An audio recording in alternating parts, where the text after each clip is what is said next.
Hello guys, and welcome to another video from Armoury Antiques and Militaria and our YouTube channel. Welcome back to the channel. We hope you're well and that you're finding all of the items that you're looking for your collection and getting some good prices and getting some good items, as we say, to put in your collection.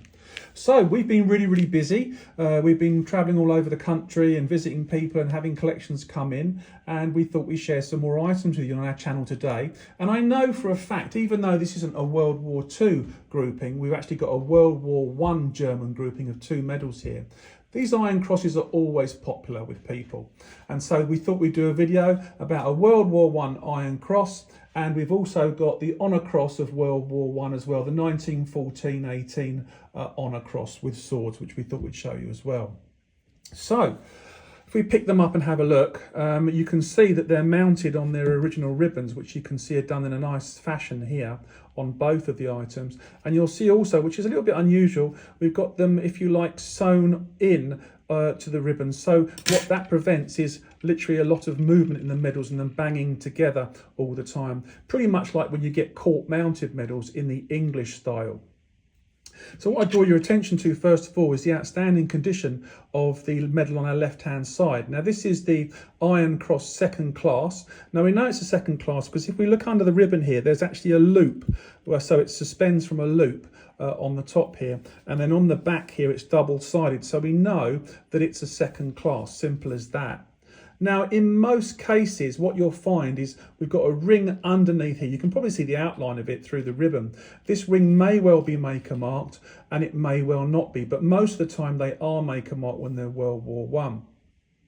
And what we look at here is we've got some nice iconography on the front of this medal. As I said, this is a World War I example with the date here, 1914. We've also got Wilhelm, his initial on the front here, and the imperial crown, which is interesting. And there's a way of telling with these, as you know from my previous videos, of how to tell if it's an original iron cross or not. So what's important first of all is when you check these medals, the central iron part of the cross, this black piece that you see here, is made of iron. So therefore it will be magnetic. So when you get a magnet, it should stick to the central part of the iron cross. Now, of course, this is sewn in, so I can't turn it upside down and show you the other side very easily. But if you imagine this silver frame around the outside, as you can see here, and then on the other side, you've got a silver frame as well. They're 2 separate pieces. And then this black central iron core, which you can see here, is the third piece. And how they're constructed is like a sandwich. You have the silver frame on this side, the silver frame here, and the black central iron core in the center. And then they're squashed together like a sandwich. And they're laminated in their design. What that means is there's 3 pieces. So when we're checking for the originality of these, firstly, what you want to check is the finish on the paintwork is very good and not rusty and in a terrible state. This one's in fab condition.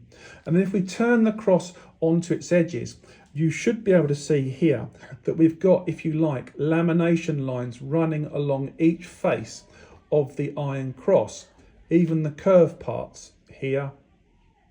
See here? And in this area down here, and then on all of the edges of the iron cross.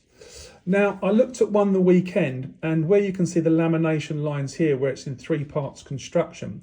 As I said, I looked at one the weekend. It's even coming away there a little bit. Can you see it's a little bit open there where the lamination is?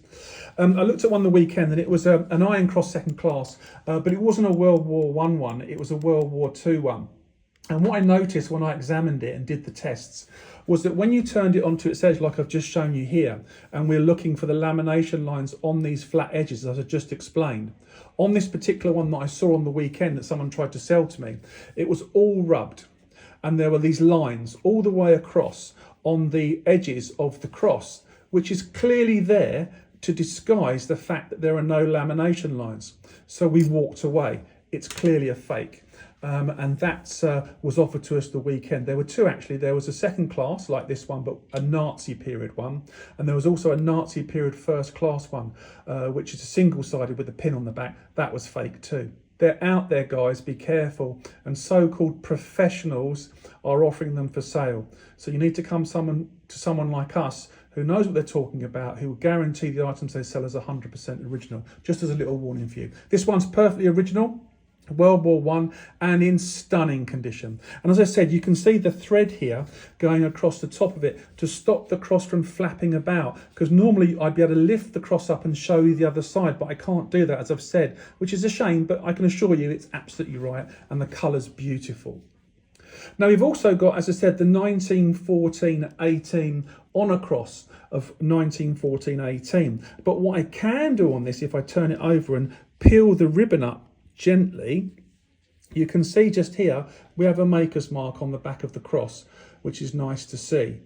Now the chances are, obviously this one is maker marked, and the chances are, as I've said, the Iron Cross second class, the World War one we've got here, is they're normally always maker marked, but of course it's mounted with ribbon, so trying to get in there and show you the ring, you damage the ribbon, and it's really no point to do that, because we know it's original, we know it's been like this since, you know, World War One, and just a lovely pair of medals.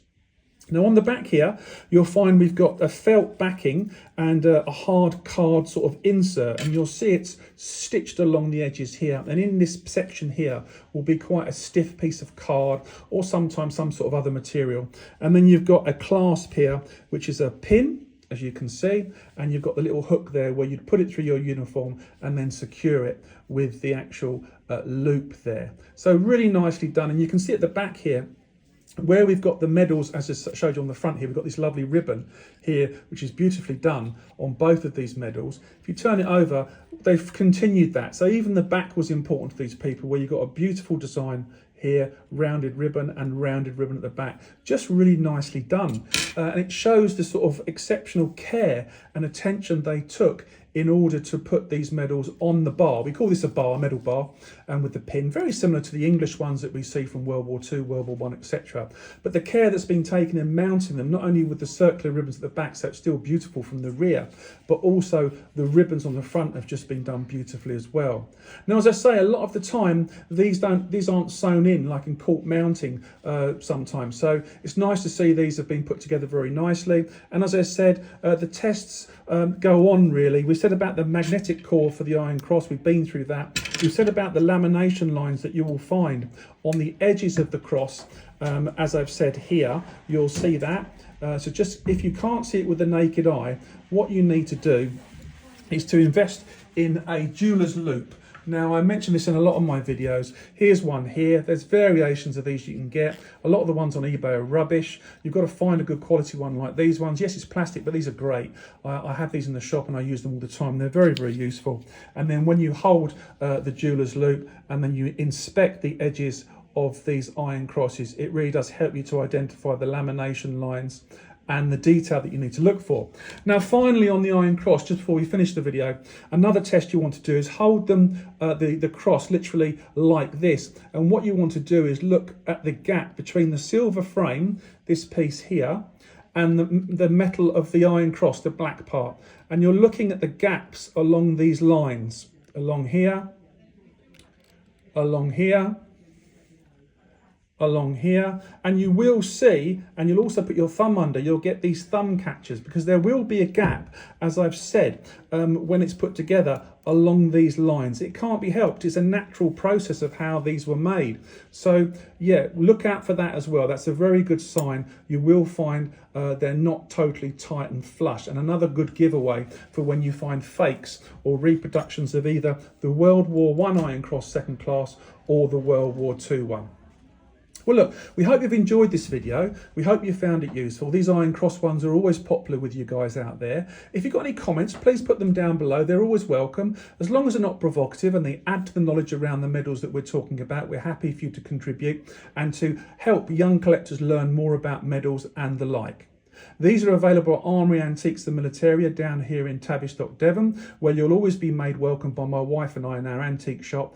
And we have a large array of German, World War I, World War II, and all other countries' medals and groups and all sorts of things. So you're always welcome here. Don't forget to subscribe. Yes, you watching the video. It helps the algorithm get it out there so other people can enjoy the videos, contribute and learn. And in the meantime, what we would say to you, as we always say, look after yourselves, stay safe, and we look forward to doing another video for you either today or tomorrow. And as you know, we produce 30 videos a month, more than any other antiques, arms and armour and militaria dealer in the United Kingdom or indeed the world. Thank you very much for watching.